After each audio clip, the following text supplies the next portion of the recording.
Hello and welcome to another HanDrinksSolo wine info video, this time on the Pink Valley 2019 Rosé. Now, over the last couple of months, we have been showcasing a range of serious rosés, and I've defined serious rosés as wines that were made with intention, i.e. the viticulturalist and the winemaker worked together in order to create and bring together the best components for a pink wine. The opposite, of course, is what I call third clarinet rosé, which is really wine that is made simply from the grapes that are left over, or at least a reluctant obligatory box-ticking exercise because the estate concern feels like they just have to have a rosé on the market. And usually this is a reluctant obligatory exercise because the reputation for rosé, even globally, has been that it's not a wine you can take seriously. And we've been over this a number of times. But what we haven't spent time doing is actually going into the vicious cycle that perpetuates this idea. And yes, it's changing. I mean, in the upper echelons, people go, I've been drinking rosé since before it was cool. But it's just not true.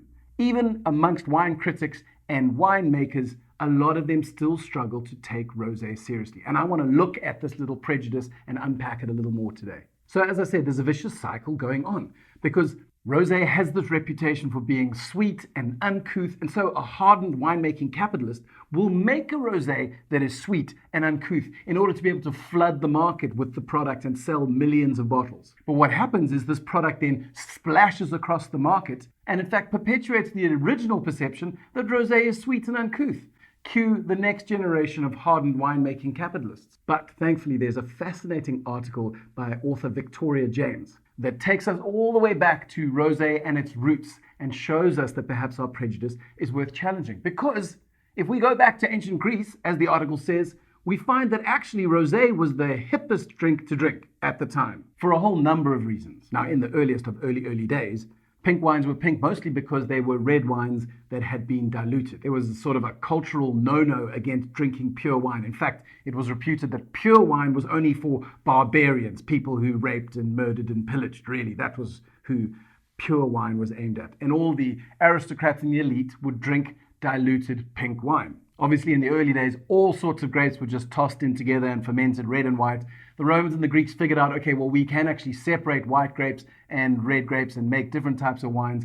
But the kind of idea that wine needed to be diluted remained. And this was largely because wines were pretty heavy and tannic. And so, as I said, all the cool folk liked their wine lighter, fresher, and more dilute. But then something very special started to happen in about the 6th century BC when the Phocaeans came over to Greece, bringing with them a number of vines from Massalia, which is now Marseille, south of France. And these grapes, both red and white, were planted as field blends, and the wines they produced were just naturally lighter in color, had a beautiful sort of pink salmon hue to them, and immediately they were a massive hit with all the people who'd been diluting their wines previously. Now, over in Rome, the rumor mill was going into overdrive about the amazing pink wines of Massalia. So, of course, when the Romans eventually landed in Greece, they immediately started shipping back these light pink wines, not just to Rome, but throughout the entire Mediterranean. And so the reputation for what is now Provence's pink wines went stratospheric almost immediately. And still to this day, that reputation for pink wine remains. So what is my point in all this history? Well,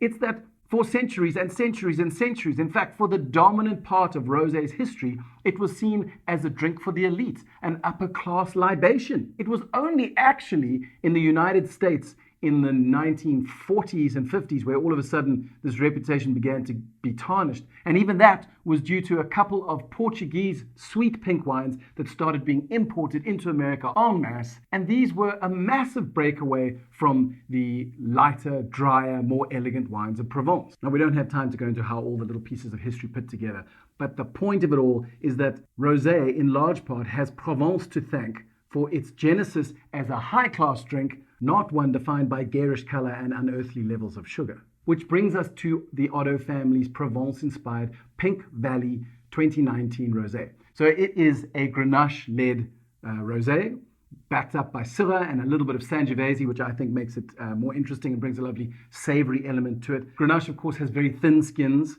which means less color, which makes it an ideal grape to make rosé. And lastly, the point that I think tips it over into the zone of serious rosé is that it's vinified by the same team that created the Thai Bosch Crescendo. So you've got a man like Schalk-Willem Joubert, who spent more than 20 years as the CEO of Rupert Rothschild Wines and was also the cellar master for some time, producing not only this crescendo, but the Oddo family Pink Valley Rosé. Perhaps most interestingly, when I did a literal blind tasting of this particular wine, a couple of the members at the tasting said that they thought it was in fact a white wine. And so I'd be fascinated to hear your thoughts on this one. Please feel free to leave a review at the bottom of the page, or any questions you might have about Stellenbosch or about Pink Valley or the Oddo family, and I'll do my best to answer them as quickly as possible.